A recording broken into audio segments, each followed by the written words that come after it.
Duquesne actually has a lot of ghost stories that have developed throughout its history. One of the oldest dates to actually before the university was founded, and it deals with the site that Old Main sits on now, the administration building.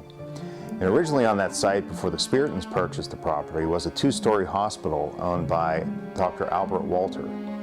Now Walter was a real surgeon, and he had actual medical knowledge in the 1850s, which was an anomaly. You know, usually doctors were quacks or giving you drug-laden medicine. So many of the doctors in town were jealous of Dr. Walter. But Walter came to America and he built the two-story hospital in the 1850s, and he was operating up here on the bluff. Walter had another secret. He was actually also an abolitionist. And so what Walter did was make his hospital a stop on the Underground Railroad. And it was right along the Monongahela River, and so it could be seen easily by slaves escaping up the Mon River Valley. And so over the years, he helped many slaves escape through the network. Unfortunately, one of the slaves made it to his doorstep one night, still partially bound in shackles, collapsed on his doorstep, was carried inside, and died in his living room. A few years later, the Civil War broke out, and when the North started to become victorious in the Civil War, they captured many Confederate soldiers. But if they were severely wounded, they were sent to northern hospitals for medical treatment. Since Walter was a real surgeon, he got several Confederate soldiers who were treated at his hospital, including at least one that died upstairs in the hospital. By the 1870s, Walter is getting older, and he goes out one night to treat patients, catches pneumonia, and dies himself. A few years later, the Holy Ghost Fathers purchased the property, and they built Old Main on the site. Now, you know, as good missionary priests, the Holy Ghost Fathers, you know, later the Spiritans, were not keen on wasting a building. So they actually jacked up the hospital on stilts, moved it across the street to where Bearer Hall is today, and they added another story below it and rechristened it St. John's Hall. And they built Old Main, of course, on the site where the hospital used to be. Most stops on the Underground Railroad don't actually have tunnels associated with them, although we always like to think they do, you know, in popular folklore. However, that hospital and underneath the street, there were actually tunnels.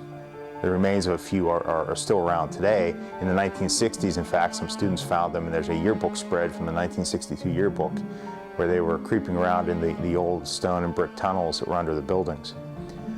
So he was actually probably using those to hide some of the slaves.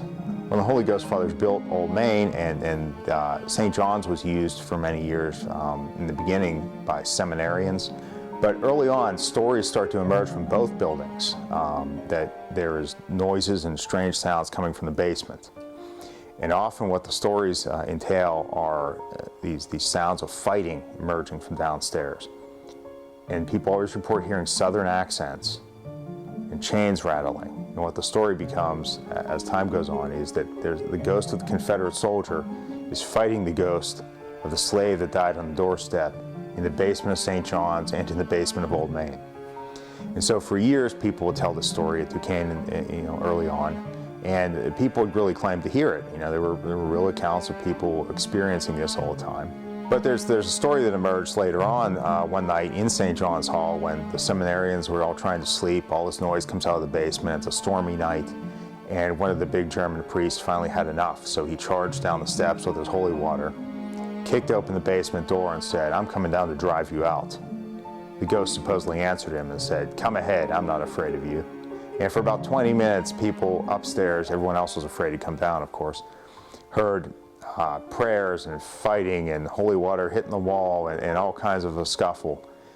And a few minutes, you know, after it goes quiet, the German priest emerged from the basement, and things got a lot quieter after that. In the years since, people have claimed, of course, that the ghost of the slave and the Confederate soldier are still lingering around in the basement of Old Main.